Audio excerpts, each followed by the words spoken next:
Selamat pagi, bersama saya Cindy Raja. Mari awali aktivitas dan pelayanan Anda melalui renungan pagi. Yesus, nama di atas segala nama.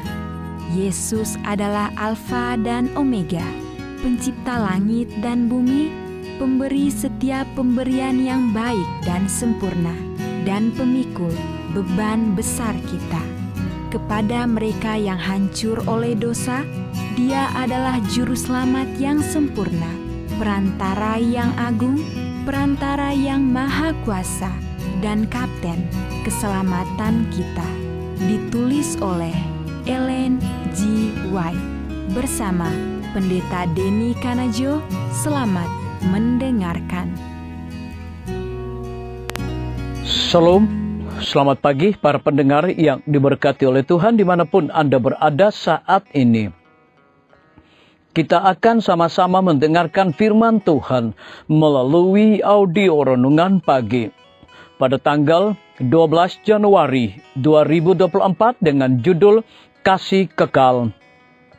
Sebelum kita melanjutkan bacaan renungan kita pada pagi hari ini, kembali saya mengajak semua para pendengar yang setia untuk berdoa bersama-sama. Bapa kami yang bersemayam di dalam takhta kerajaan sorga, terima kasih Tuhan Yesus, oleh karena kasih dan rahmat-Mu begitu besar bagi kehidupan kami. Lebih khusus pada pagi hari ini ya Tuhan. Sebelum kami melakukan segala tugas pelayanan pekerjaan kami sangat rindu Tuhan untuk belajar mendengarkan firman Tuhan. Curahkanlah kepada masing-masing kami kuasa Roh Kudus-Mu, agar kami dapat mengerti dan mempraktekkannya dalam hidup kami setiap hari. Terima kasih Tuhan Yesus, ampuni kami Bapa, karena kami sudah berdoa hanya di dalam nama Tuhan dan Juru Selamat kami. Amin. Ayat inti kita terambil di dalam Matius 6 ayat yang ke-15. Demikian firman Tuhan. Tetapi jikalau kamu tidak mengampuni orang, Bapamu juga tidak akan mengampuni kesalahanmu. Mari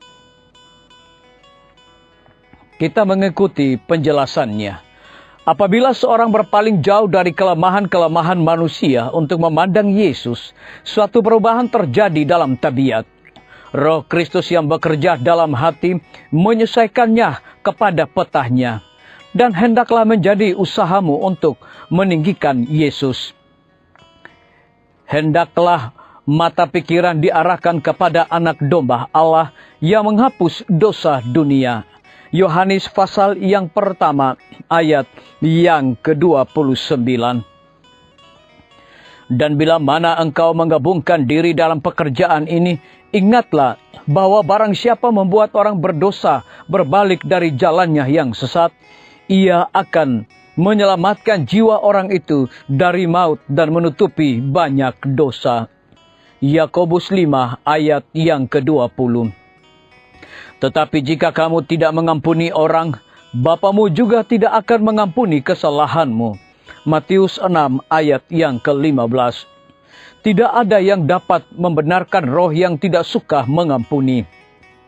Orang yang tidak mengasihi orang lain menunjukkan bahwa ia sendiri bukan orang yang turut mengambil bagian dari karunia pengampunan Allah.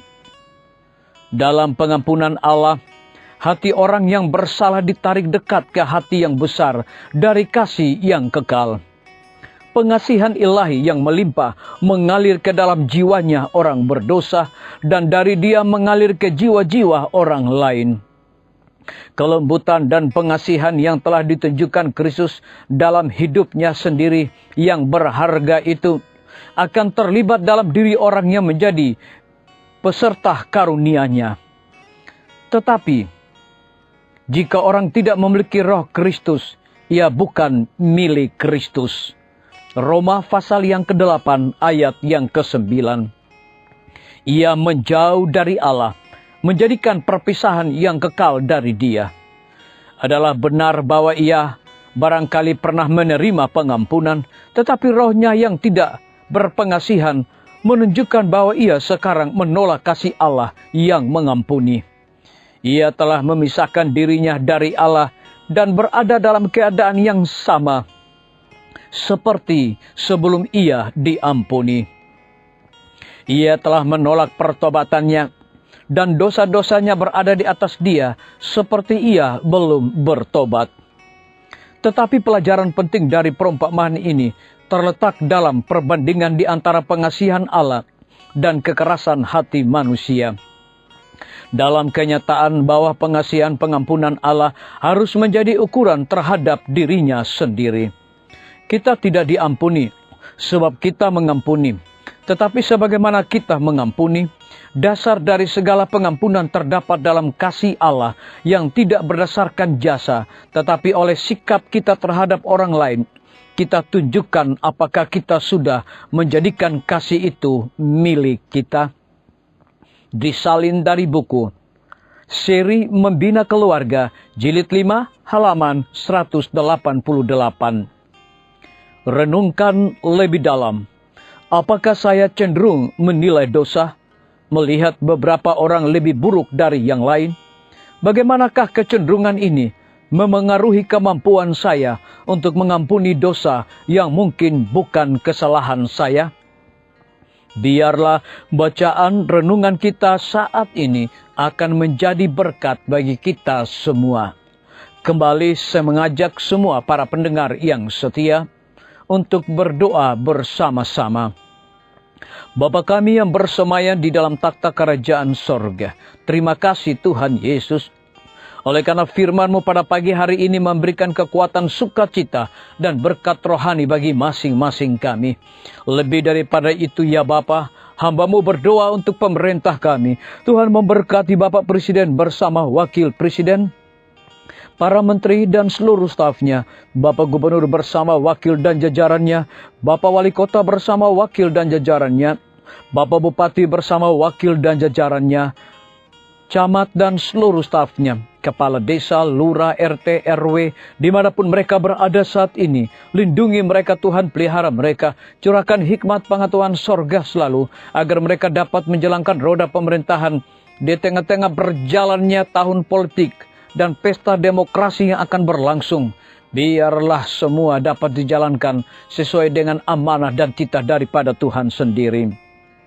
Pimpinan-pimpinan organisasi gereja Tuhan dari tingkat yang tertinggi sampai kepada seluruh gembala jemaat Tuhan, urapi mereka dengan kuasa Roh Kudus-Mu setiap hari. Para tim medis, dokter, perawat, bidan, para apoteker, dan semua yang sedang bekerja dan melayani di rumah sakit, puskesmas, bahkan pustu. Biarlah sukacita sorga senantiasa Tuhan berikan kepada masing-masing mereka. Guru-guru, kepala sekolah, setiap siswa, mahasiswa, dosen, rektor di setiap lembaga pendidikan Tuhan berkati dengan hikmat pengetahuan sorga selalu, agar mereka dapat menjalankan akan tugas mereka sebagai guru, mendidik anak-anak untuk memiliki nilai-nilai religius di dalam diri mereka. TNI, Polri, PNS, wira swasta, petani, pedagang, nelayan, ojek online, dan saudara-saudara kami yang ada di dalam penjara, Tuhan berkati mereka, hiburkan mereka, berikan sukacita, berkat di dalam melaksanakan tugas mereka masing-masing. Para pendengar yang setia, yang berulang tahun saat ini dimanapun mereka berada, biarlah dengan bertambahnya usia yang Tuhan percayakan bagi hidup mereka, mereka hidup selalu bersyukur, berterima kasih, dan juga menjadi saluran berkat. Yang berada di dalam kebimbangan ketidakpastian hidup, Tuhan berikan iman yang teguh untuk percaya janji Tuhan. Terima kasih Bapa yang baik, dengarlah segala doa kami Tuhan, dan mau mengampuni segala dosa kami, karena kami sudah berdoa hanya di dalam nama Tuhan dan Juru Selamat kami. Demikian firman Tuhan yang telah kita dengarkan. Semoga hari ini menjadi berkat bagi kita semua. Sampai jumpa, Tuhan memberkati.